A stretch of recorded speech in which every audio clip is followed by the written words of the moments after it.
Before I get started with today's Football Manager experiment, I thought I'd let you know about a new Football Manager social media site called Tifo. The Tifo project it is known as. Now, I would recommend joining this. It's a bit like Twitter, but it's just for Football Manager fans or people that follow Football Manager content creators. It has all the content in one place for you. If you like videos and streams, you've got the option of seeing all the content creators for videos and streams. Now you can follow groups, which is a bit like being subscribed to a channel on YouTube, but it has everything in one place so you don't miss anything out. So follow my group on Golden FM if you're already a member of Tifo. If you're not, sign up to Tifo, follow me on there. I've got a personal account as well. You can follow, everything is in the description below, all the links to the site, to my group, to my personal account as well, and have a lot of fun and follow a few groups, find some different Football Manager content creators on there. That would be fantastic. Welcome to this Football Manager 2016 experiment. Today I have something a bit different for you.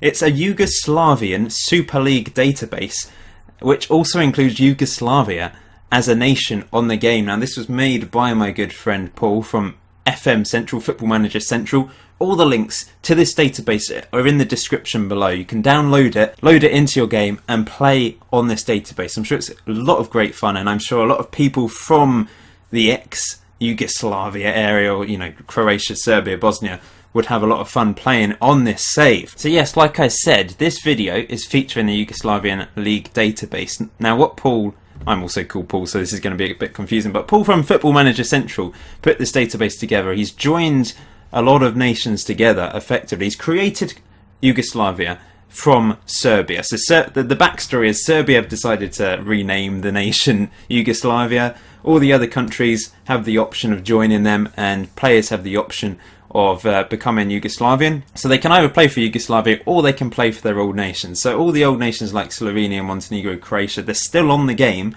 but the first nationality of all those players that used to play for them is now Yugoslavian, so they most probably will play for Yugoslavia. It'd be interesting to see how Yugoslavia do in the World Cup, a bit like my Football Manager, can Country X win the World Cup? So we're going to see how Yugoslavia do in the 2018 World Cup on this.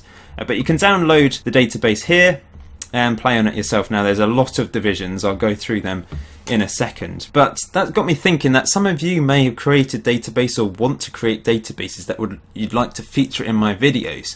Now if you want to have a database featured in my videos and also maybe an experiment done on it, then create one, or if you've already created one, let me know about it. You can tweet me on @GoldenFM, all links in the description below as usual, and then maybe your database, your website, whatever, will feature in one of my videos. So as you can see, this is the Premier League, featuring teams like Maribor, Dynamo.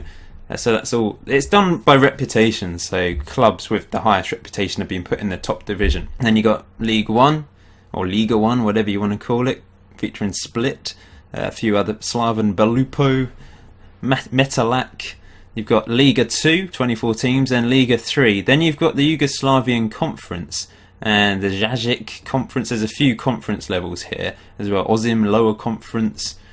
So there's lots of depth to this. He's also created a cup competition and a conference cup competition, a Super Cup, a Yugoslav Cup, and then there's the reserves and that sort of thing. He's also created Yugoslavia. So like I said, Croatia, those sort of countries still on the game, but there's going to be less players playing for them now because they're going to try and get into the Yugoslavian team. People like Luka Modric, their main nationality has been changed to Yugoslavian. Currently 44th in the Real rankings. It'd be really interesting to see how well they do in the Euros, the World Cup. They probably won't qualify for the first Euros, I guess. Oh no, they are. European qualifying group. So I guess they replace Serbia. So let's see where they are on this save in particular. They're second, so they could easily get through to Euro 2016 on this, which would be interesting to see how they do. So I've holidayed through to 2018. Now we're going to see how Yugoslavia have got on in the Euros and the 2018 World Cup. We'll also have a look at the Yugoslavian Premier League. We'll look at that first. You can see Dynamo won the last two, and then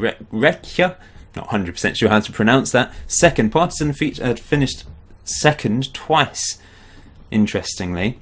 Let's just have a look at the league table. You can see there, for those of you interested in what's going on in the actual league. Now if you want me to do a part 2 to this, where I holiday quite far into the future to see how Yugoslavia do long term, 200 likes on this video, I'll do a part 2 on holiday a number of years into the future. I'm happy to do that. So Yugoslavia, 16th in the world rankings, you can see they've been as high as 10th. They're doing very well. Modric still the top player in the team. Let's look at the national team to see who's featured in it at the moment. You've got Handanovic in goal, but the main keeper is Jan Oblak at the moment by the looks of it. You can see the caps here. Now this will include all their old caps for previous nations as well. There's still Chorluka in there.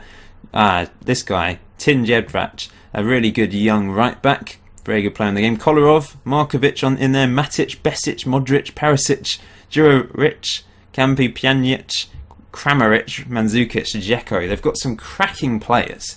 They really do. I mean, the combination of these nations together have created some sort of superb thing. Let's see how they did at the European Championship. They lost to Germany in the second round. That's a bit, it's a very difficult one to come up against early on, isn't it? Let's just see how they did in the groups. First of all, so France, Ukraine, Wales, Belgium, Denmark, Spain, Turkey, England, Yugoslavia finished second in their group behind England and ahead of Russia to go through. So, second round, they lost against Germany 3-0. Pretty poor loss in the end. England actually went on to win the final, beating France 1-0. Oxlade-Chamberlain with the winning goal. A little bit overpowered, you could argue. So, let's look at the World Cup then. See how they've got on. They didn't qualify from their group. Well, that's disappointing. Brazil won the final, beating France in the final again. But Yugoslavia third in their group. 3 points. They had a tough group though. Chile and Italy, two very top teams on this. And they only managed to get 3 points, unfortunately. Just go through out of interest to see how everyone got on. England lost in the semi-final. So a little bit disappointing for Yugoslavia. But there's certainly potential in this. They're 16th in the world rankings at the moment, you can see there, below Austria and USA. England currently top. So if you want me to do a part 2 or a holiday quite far into the future, hit that like button. This is a bit of a combination of two things. It's combining a Super League database and a can Yugoslavia win the World Cup experiment style thing. But for those of you wondering, I will be doing the Nordic countries at some point and the home nations. This is just a separate individual video with the potential to do a part 2 to this. Anyway, thank you for watching this experiment, much appreciated. Make sure you follow me on Twitter, Facebook, those sort of things. All the links are in the description below, and check out the Tifo project as well and join my group on there. That'd be great. I'll see you very soon.